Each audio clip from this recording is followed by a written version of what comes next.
Welcome to Easy Gluten Free. Today I'll be showing favehealthyrecipes.com how to do an incredibly easy copycat version of Red Lobster's Cheddar Bay Biscuits. Now I know there's a lot of copycat recipes out there trying to duplicate those famous biscuits, but for someone who needs to follow a gluten-free diet, this knockoff is a necessity. Now this isn't exactly one of my light recipes, although I will give you some lighter options throughout the video. Instead, this recipe is more for someone trying to recreate an indulgent old favorite, while maintaining their gluten-free lifestyle. Alright, to make this you're going to need 2 cups of gluten-free Bisquick, 1/2 cup or 1 stick of butter. Now 5 tablespoons of that butter will need to be chilled and diced, and the other 3 tablespoons should be melted. 1½ cups of grated sharp cheddar, which is 6 ounces by weight.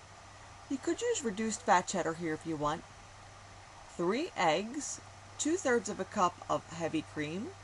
You could use milk or even skim milk here if you want to, but it won't have quite the same level of luxury in the final product. You'll also need 1/4 teaspoon of garlic powder, 1/4 teaspoon of Old Bay seasoning, and 1/2 teaspoon of dried parsley.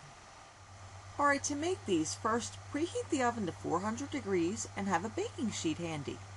I've lined mine with a silicone baking mat, which produces a paler bottom. This is beneficial if you want to make them a few hours before serving, then reheat them directly on the baking sheet for 5 minutes. Now if you want your biscuits to have a darker bottom right off the bat, I'd say to bake them directly on the baking sheet. Now to make the seasoned butter, just stir the garlic powder, parsley, and Old Bay seasoning into the melted butter. Then set it aside. And make sure you have a basting brush handy.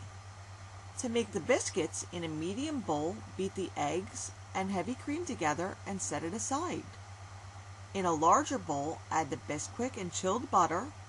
Then using a pastry blender or 2 knives, cut the butter into the Bisquick until you've got a coarse crumbly mixture. Now stir in the grated cheddar to get it well combined, then stir in the wet ingredients and mix until you have a soft dough formed.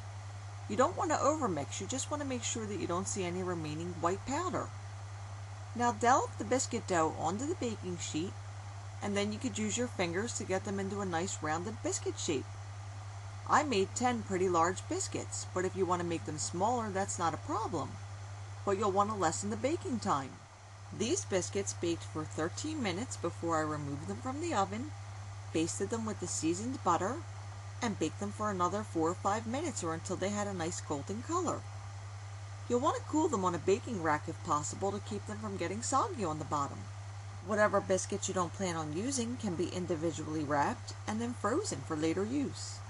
Then you can just reheat them for 5 minutes in the toaster oven, and they'll be just like when they were first baked.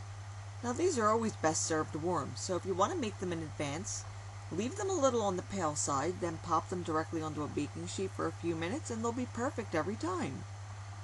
I really hope you'll give this one a try. These biscuits are just as good with breakfast as they are with dinner. And if you'd like to see the recipe in print, you could always visit my blog. And for additional healthy recipes and tips to fit in with your healthy lifestyle, visit my friends at favehealthyrecipes.com. See you again soon.